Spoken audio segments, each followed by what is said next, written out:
Yo, Elliot! All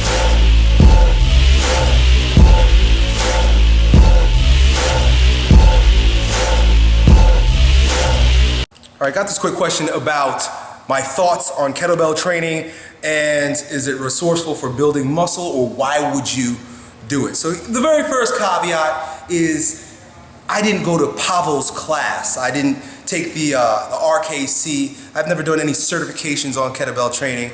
I just happen to think they're cool. I might take a certification one day, but it's neither here nor there. It happens to be a tool that I use at times for one specific reason.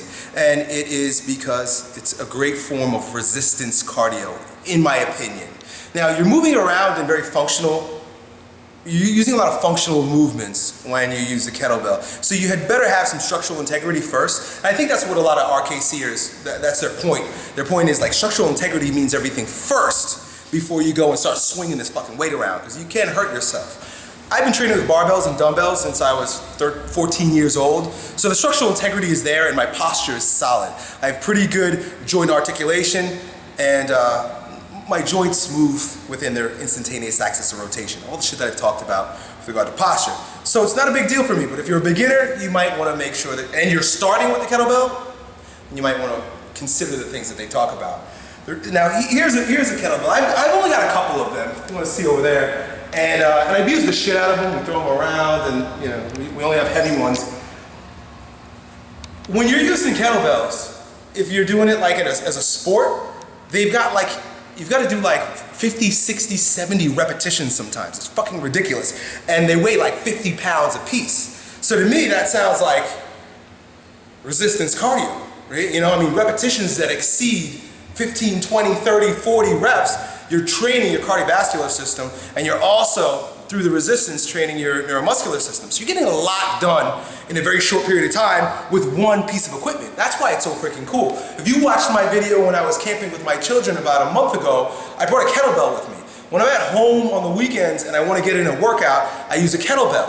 I don't use a lot of different exercises, but the ones that I do use get my heart pumping and get my muscles and core to work a little bit.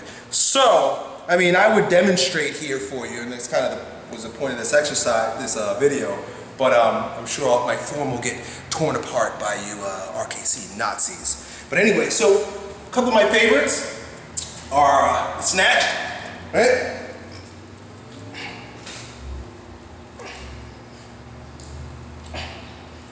Right, and you can see right away, hip extension, so I'm using a lot of the posterior chain, core, because I'm moving over my center of gravity over my base of support.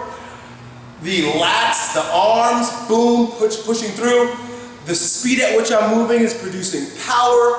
The amount of reps that I'm using produces endurance and stamina. So, I mean, it's a great fucking exercise. It's not going to build you muscle, right? So if you're trying to have an Arnold Schwarzenegger body, a Kai Green body, you're not going to use kettlebells to build that type of body. It's just not heavy enough, and the exercises aren't resourceful for building muscle.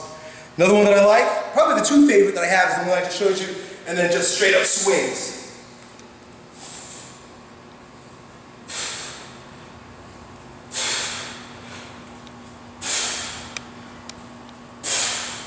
You see, I'm using everything. So there you have it, folks. If you want to invest in a kettlebell, it would be helpful to growing stronger. Peace. Yo, Elliot.